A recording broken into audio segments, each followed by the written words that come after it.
While we're at it, let's put our hands together for the San Francisco Marriott, huh? The marquee here. These guys throwing down this great, fantastic breakfast. And they left 2 little biscottis on my pillow. Thank you very much. That was very nice. I want to introduce our acting mayor right now, sitting at my table, and Supervisor Malia Colen is here. The mayor is Malia Colen, and the mayor is in the PI, you tell me. Drumming up business, no doubt. Malia, why don't you come on up? Thank you. Good morning, everyone. Thank you, Ken. Wow, it's good to see you all this morning. Oh, Mayor Brown, good morning.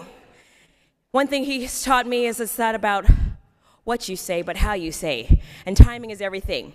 But I'm here to introduce a wonderful video message by Mayor Ed Lee. He couldn't be with us today because he's in the Philippines, currying good favor and touring the affected area from Toclaban. But without further ado, ladies and gentlemen, I'd love to introduce to you our Mayor, Edwin Lee. Thank you. Hello, I'm San Francisco Mayor Ed Lee. While I'm unable to attend this year's City Beat breakfast, I send you greetings to Manila, where I'm working hard to expand business and trade opportunities for the city. But I want to take a moment and share my deep appreciation for the work of the San Francisco Chamber of Commerce. Thank you for your partnership in supporting our economic recovery and getting people back to work. As you all know, we're living in an extraordinary time. We see economic recovery all over our great city. And this recovery is driven by innovative companies, our global connections, and a laser focus on making San Francisco a great place to grow a business and invest. In the last 3 years, we've cut our unemployment rate by half, and we have netted more than 42,000 jobs. We're seeing broad-based job growth in every sector of the city's economy, all growing and beating the US growth rate. We're seeing the economic recovery because we've created the conditions that give investors and entrepreneurs confidence in our city. We've reformed our business tax, made San Francisco the innovation capital of the world. But we also know that with growth, sometimes comes growing pains. That's why I'm counting on all of you to help me create an even stronger and more affordable city in the year to come. To do that, we have to focus on the basics. After decades of underbuilding, we're building homes again in San Francisco for all San Franciscans.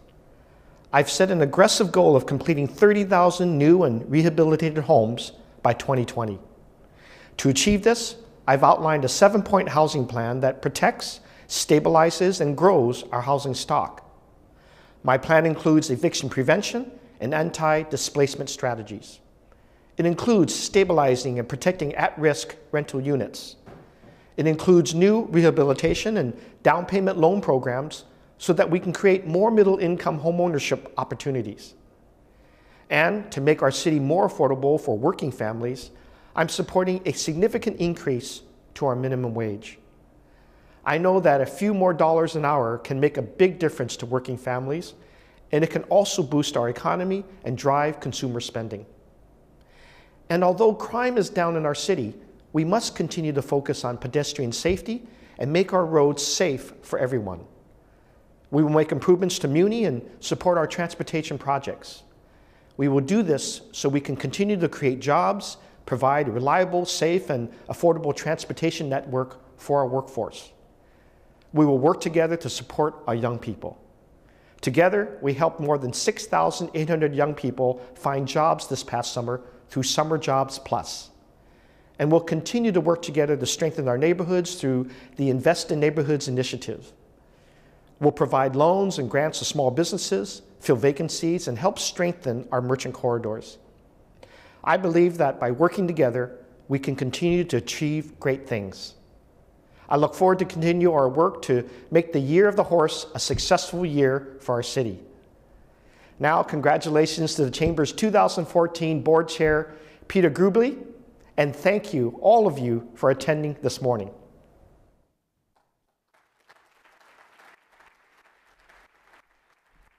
Thank you, Mayor Lee, and thank you, Supervisor Cohen. And on with the show, huh? Now to discuss the issue ranked as the #1 issue of concern in the 2014 Dignity Health City Beat poll. I want to welcome our workforce housing panel of experts. I'll be up here, led by the longtime industry leader, executive director of San Francisco's Housing Action Coalition, Tim Colen. And please join me on stage, gentlemen. We'll get this thing going. I'm bringing up Sean Keegren, Oz Erickson, and John Ram. Take it away. Thank you, Ken, and thank you, Bob, for the opportunity to speak, and good morning. I'm Tim Colen, and for the last 8 years, I've run the 14-year-old nonprofit called the San Francisco Housing Action Coalition. Our sometimes foolhardy mission is to advocate for building well-designed, well-located housing at all levels of affordability.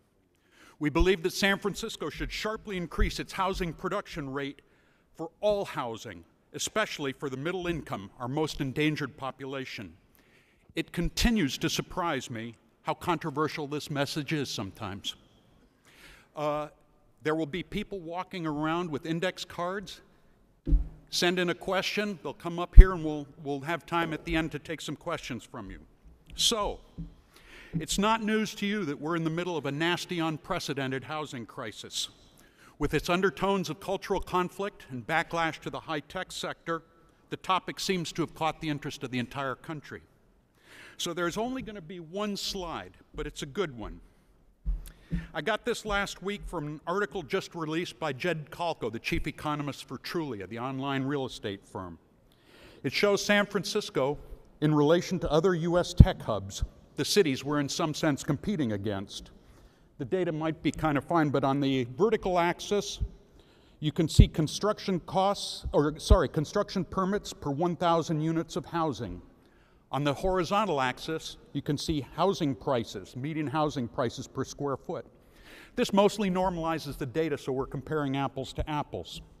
What his disturbing article says is that not only does San Francisco produce the lowest rate of new housing of any U.S. tech hub, but, much worse, our production rate is at the extreme low end of the top 100 U.S. cities.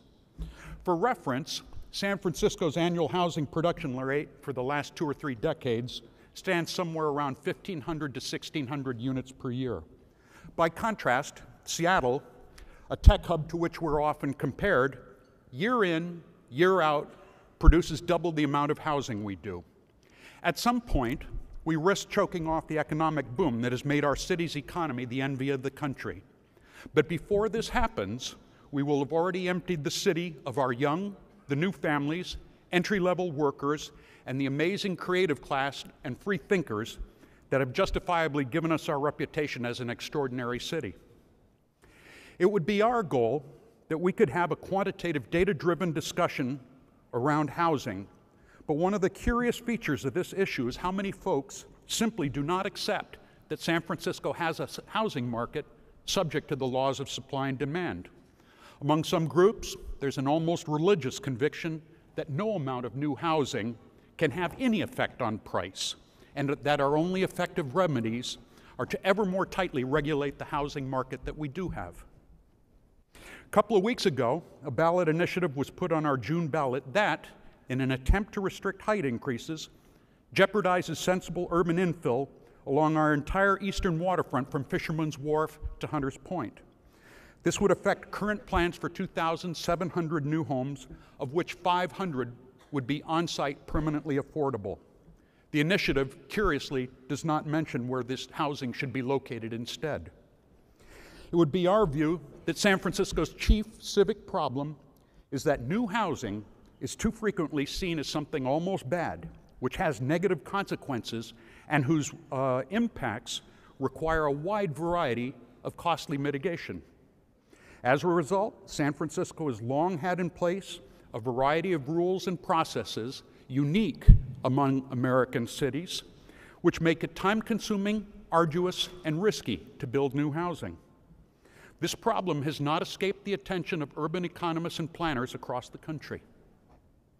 If I had one request for you folks, it would be that you tell your elected and civic leaders that it's time to start using the economic evidence plainly in front of us to increase our housing production and to start looking for ways to target it more intelligently to the folks that need it worst, our neglected middle income, the ones that are being priced out. We need a new approach that says when propose new housing that meets all of the various height, design, and affordability rules that we set for it, and it pays all of the enormous fees that we impose on it, it should be permitted as of right and not subjected to a very long series of hoops to jump through. The future character of our city absolutely depends on the outcome of this conversation. So, we're lucky that we have three of the best minds around housing in the city who've agreed to share their insights with you. Sitting closest to me is John Ram, Director of the San Francisco City Planning Department. In the middle, Oz Erickson, Founder and Chairman of the Emerald Fund. And at the end, Sean Keegren, President of the Residential Builders Association. These are really good guys with deep experience in this topic, but don't take my word for it. Given the red-hot urgency of this topic these days, performing is pretty much all we do, and this breakfast is just another stop on our vaudeville circuit. John's going to sing a song, Oz has a tap dance routine, and Sean's going to end with a terrific juggling act. So let's get started. Don't forget to send in questions, and they'll come up to the panel. So, I guess I'm mic'd. We can get going. John. Tim. Good morning. Good morning. What is it that these good people here at this hour of the morning need to know about the planning department, what you're doing, the state of the city, and how we get out of this pickle we're in? Well, I think, good morning, everyone. It's good to be here. This is an issue that is becoming more acute in a very short period of time, but is an issue that has been brewing in this city for a very long time. So I would just say a couple things. One is in my mind, and there are minds that disagree about this perhaps, there are three issues that are driving the current housing demand.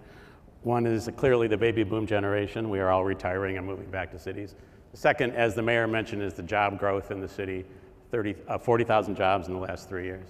And the third is, I think, a fundamental shift in the American attitudes about cities, and that is that the millennial generation is moving into cities. In fact, the most impertinent factor that you can think about when, with regard to that fact is that the average mileage that Americans have been driving has been dropping since 2006, since before the recession. People are moving back to cities, and that's a fundamental shift in how we're thinking about our cities. That's happening in all of the cities, especially those coastal cities that are urban, walkable places like San Francisco.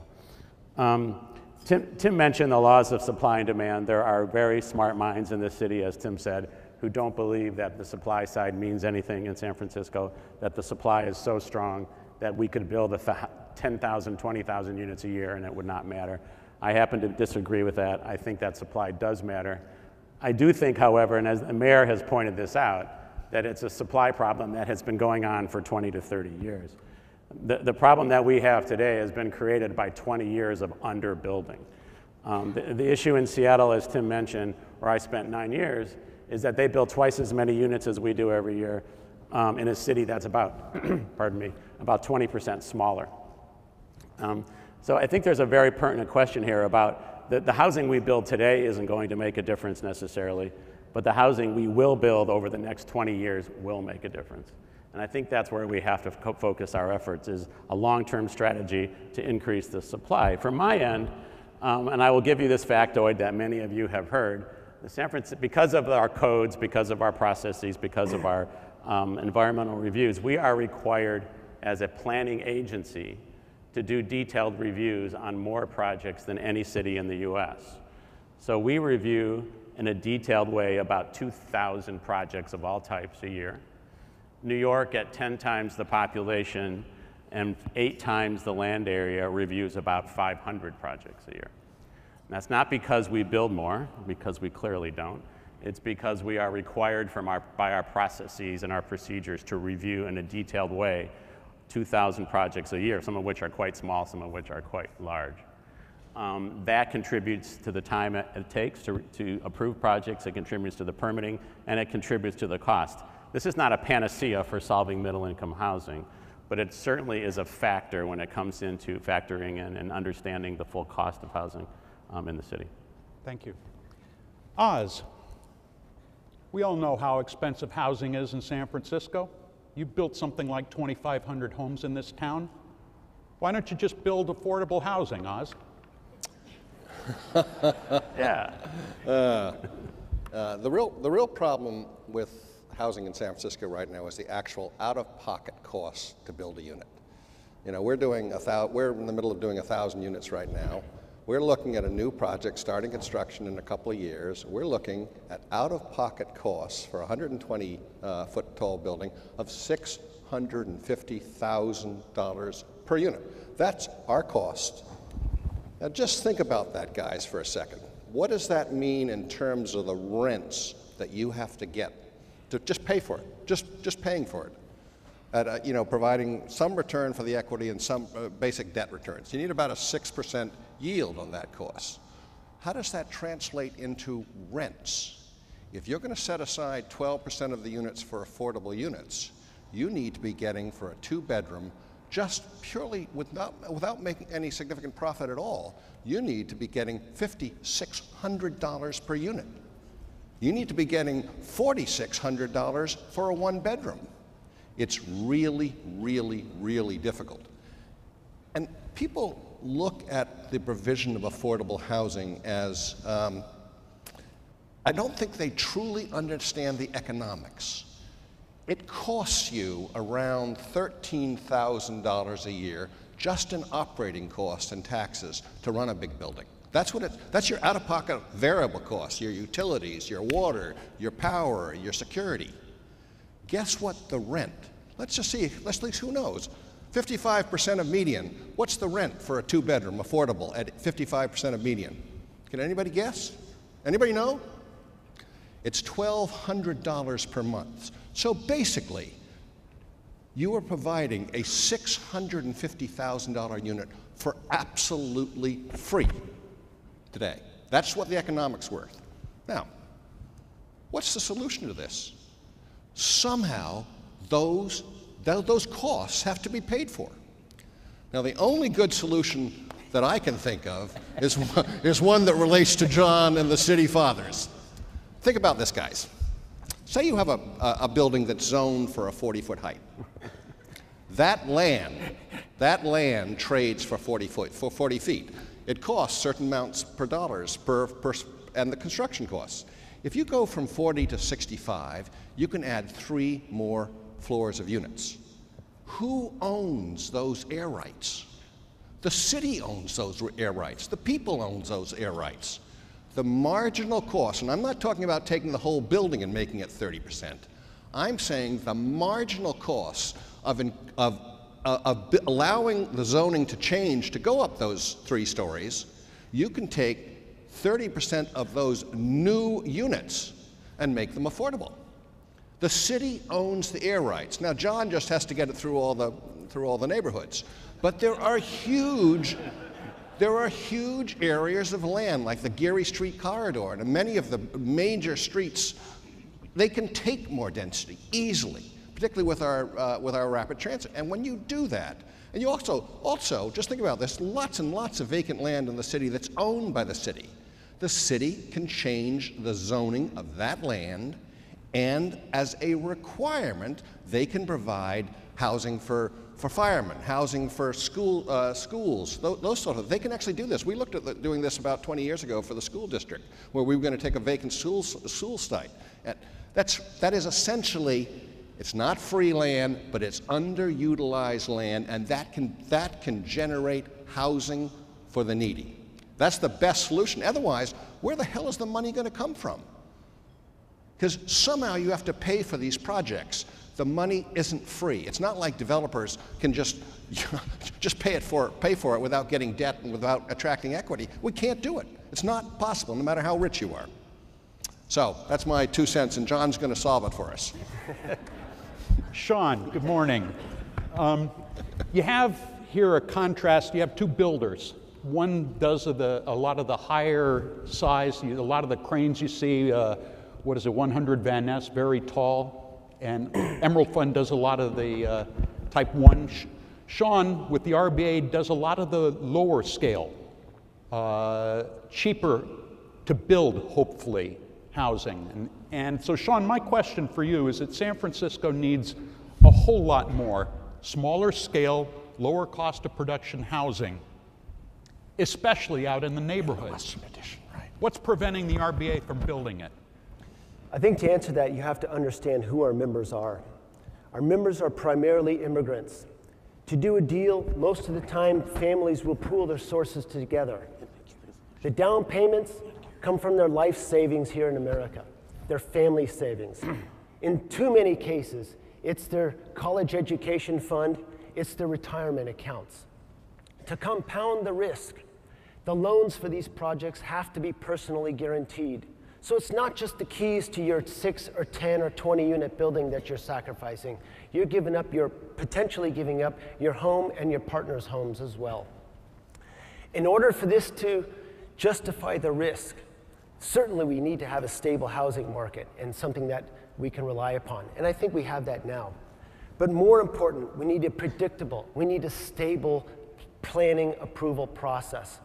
And when our members go through this process and they're subjected to new historical hiccups and environmental hiccups and things get delayed and 1 year becomes a year and a half and a year and a half becomes 2 years, it's just not worth the risk anymore, and that's a lot of the reason why you don't see a lot of these housing units being built in the neighborhoods. And if I could follow up on Oz's question for 1 second, there is no such thing as affordable housing. There is no such thing. The same concrete, the same sheetrock, and the same steel beam produces all sorts of housing. It's only affordable to the end user, and I really think we need to change this wording because it perceives, the general public feels that we can produce it somehow inexpensively. It doesn't happen. It costs almost as much and practically the same of value to produce market rate housing as it does affordable housing. And that's a big problem for our industry. Thanks. I figured I'd give these guys a shot at playing housing czar for about 10 minutes or something like that. With the powers vested in me, I'm going to appoint them housing czar. John, let it rip. Here's something that, let it rip. I live in the Richmond. There's not a building over 3 stories. What can be done to increase density? It sure would help grow small businesses on Clement Street. Mr. Housing Czar, what do you say?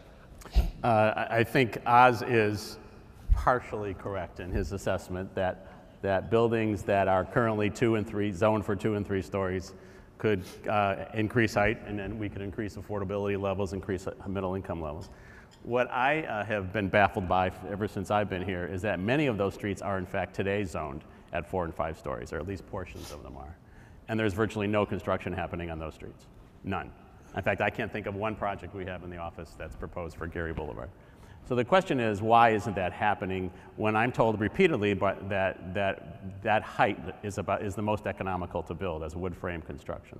So why isn't it happening in the places that could go for it, that could accommodate it, I should say, under current zoning? That's one question that I've never been able to answer, and why people won't build in those areas.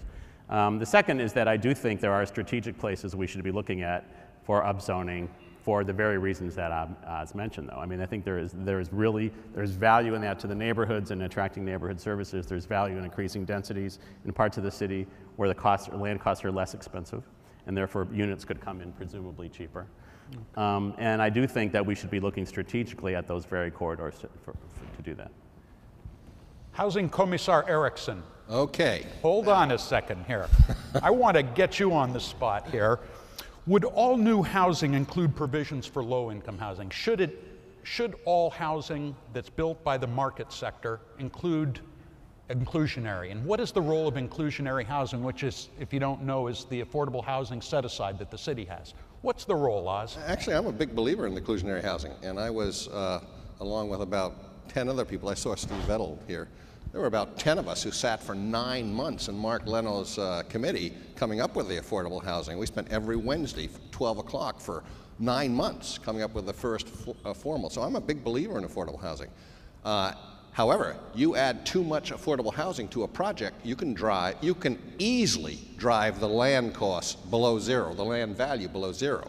If you're being required to sell something that costs you $650 for $200,000, you know, on the order of at 50% of medium or something like that, if you're doing extras, you can drive the land cost below zero from a value. But I wanted to answer something else, which is zoning. How many people have been in the marina? Everybody's been in the marina, haven't they? The marina is one of the nicest places in the city. And what's the design of the marina? The design is a big building on a corner, little buildings in the middle, a big building on the corner, little buildings in the middle. That's the whole marina. They're 6-story buildings. They're all over the place. Now, there are lots of neighborhoods, they're not going to get shot by the neighborhoods. There are lots of neighborhoods like the Western Addition where you could easily do that. You could change the zoning, and then on the upscale above it, you can provide the more affordable housing. So that was if I were czar, that's what I would do. I can just see it in Pacific Heights. That's a joke. Just kidding, okay? Sean, here's your chance. I've never dreamed going of to this get a day better all my one. life. What solutions articulated by housing advocates are most helpful to the RBA? I need the fun question. I want to be housing czar for the day. Okay. As housing czar, the first thing I would do is take, Malia, close your ears. I take the power away from the Board of Supervisors. Can you hear in the back? That's the last project Sean ever does. Elected officials need to listen to their constituents. Constituents generally have short-term visions in mind. They want to protect views. They want to protect their density. They don't view housing in terms of decades. And if we're going to get real about our housing policies, if we're going to create long-term solutions, we need people who are accountable for the long haul. And elected officials, especially at the supervisor level, doesn't look at things at the long haul. There was a time when the mayor was solely accountable. He had all 7 appointments to the Planning Commission. And the projects weren't appealed to the Board of Supervisors. But any time it all comes back to the supervisors, we run into problems. And that was the first big thing. I think it was 2004, 2006 that changed. That was a big problem. Second thing I do, any project in the pipeline for more than a year would be subject to a new committee. 2 planning commissioners and the RDT team. They'd get together in a room, and after 1 year, they made a decision, and that decision was binding, it was final. The project sponsor could develop it, the neighbors could develop it, but at least you'd have a starting place, and the ball would move from there. Here's one that came in. The mayor has said, as you saw a few minutes ago, the mayor has set an aggressive goal of 30,000 new homes over the next 6 years by 2020. Yet job growth in San Francisco is projected to run over the same period 40 to 60,000 new jobs. I don't have the source of that, but how can the mayor's even so-called aggressive plan be sufficient to what we're facing? John. Well, I mean, just to answer that question directly, it's 40,000 new jobs in the city. Our typical ratio is about 2 people per household. So if you figure, and even if every single one of those jobs were people living in the city, you'd need about the 30,000 that the mayor is talking about. But I think more importantly than that is the kind of ratio in the city between jobs and housing, right? And I mean, that's really what we have to be looking at. Reduces transportation costs, you put housing near transit where it makes sense. It really is about the ratio, and the city, until the last 3 years, has actually had essentially no net new job growth for over 40 years. Yeah. If you actually look at the jobs that were gained downtown and in the medical centers and in the universities, they are offset by the job losses in the industrial areas, the shipyard, and so on over the years. So it's only been the last 3 years that we have seen over almost a 40-year period a net new increase in job growth. And that's very important for us to think about, because the vast majority of the regional job growth has been, of course, in the Silicon Valley. That's starting to change as well as those jobs shift north. But you have to look at the ratio, the number of people per household, and all that sort of thing when you actually look at that balance between housing and jobs. Here's something that comes up in our world a lot as we hear the question asked, well, we need family housing. San Francisco, I believe, has the lowest proportion of children under 18 of any major city in the United States. This is a need right now for San Francisco, is more family housing, and yet we come up against the question of how we define housing, which is in San Francisco is pretty unusual. And I wanted to ask the two developers, how do you define family housing? What is the answer to this? Where's your market? What is the best product for you to build? Oz. You know, everybody thinks of family housing as 3-bedroom units. And, you know, part of the problem is that there really are so few children in San Francisco. It's actually, we did a project, Portside, Bridgeview. We did it with 3-bedroom units, a lot of 3-bedroom units. They were the last units sold. And I don't think anybody moved in there with a child out of all the 3 bedrooms.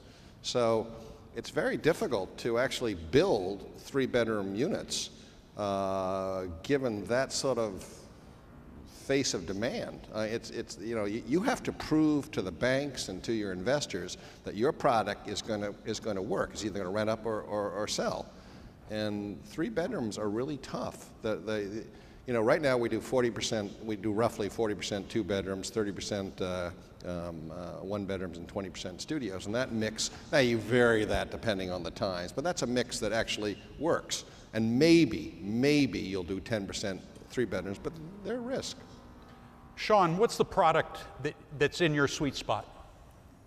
A real tight 2-bedroom, 2-bath, or a large 1-bedroom. But getting back to the family housing, housing has to be looked at in a larger picture. And the traditional family house is 2, 3 bedrooms. It's in the neighborhood. It has the rear yard. It has a deck. It has so many other things, the garage that people want. What family can go out and afford for the very first time a 1,300 square foot product that you and I is going to bring to market?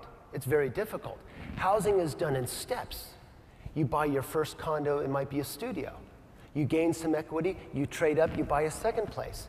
Then maybe you meet someone and you get serious and you're ready to start the family. Each of you sells your product, and then you can move to the neighborhood and buy that house that you're really looking for. It's very difficult for us to provide everything to everybody. We can't build affordable, we can't build entry level and housing. It just does not equate, it's impossible. Here's one that captures the sort of zeitgeist of our time as we're facing these very stark competing demands. I want more affordable housing, but I'm also concerned about congestion. What is our current population, and what do you consider maximum capacity? We don't want to become Manhattan after all. John, that's why you're up here, huh?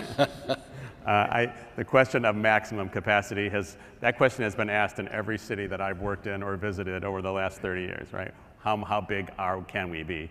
New York is now at its record population of 8.3 or 8.4 million.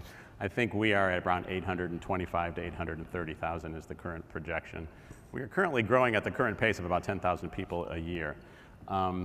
We are admittedly the second densest city in the US, but we also have a tremendous amount of underdeveloped land, in my opinion. The issue with capacity really does relate to the infrastructure, particularly transportation. There's no question that those two things have to go hand in hand. I'm very gratified that the Mayor's Task Force put together this proposal to finally fund MTA and Muni at a reasonable rate this year. I think that makes a huge difference. But it also is about making sense of how we develop, putting jobs and housing closer together, lessening the impact on transportation systems, including the roadway. We are not going to grow at all if we depend on cars. I'm sorry, that's just the fact. It isn't going to happen. And we just have to get real about that.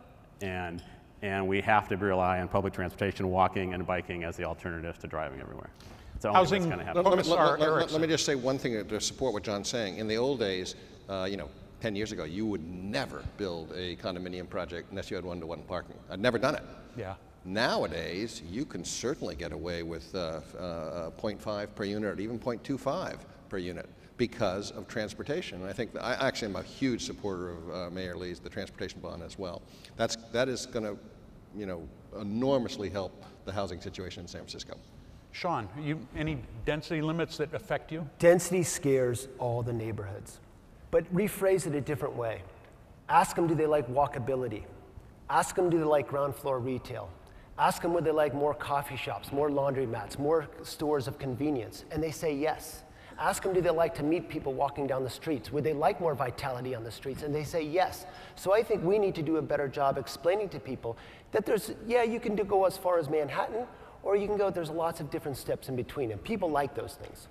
I just want to follow, I think we have to be clear about something. This region is going to grow by about 1.5 million people over the next 20 years. And the city is projected to grow by about 200,000 people over the next 20 years. That is about 15%, rough numbers, of regional growth.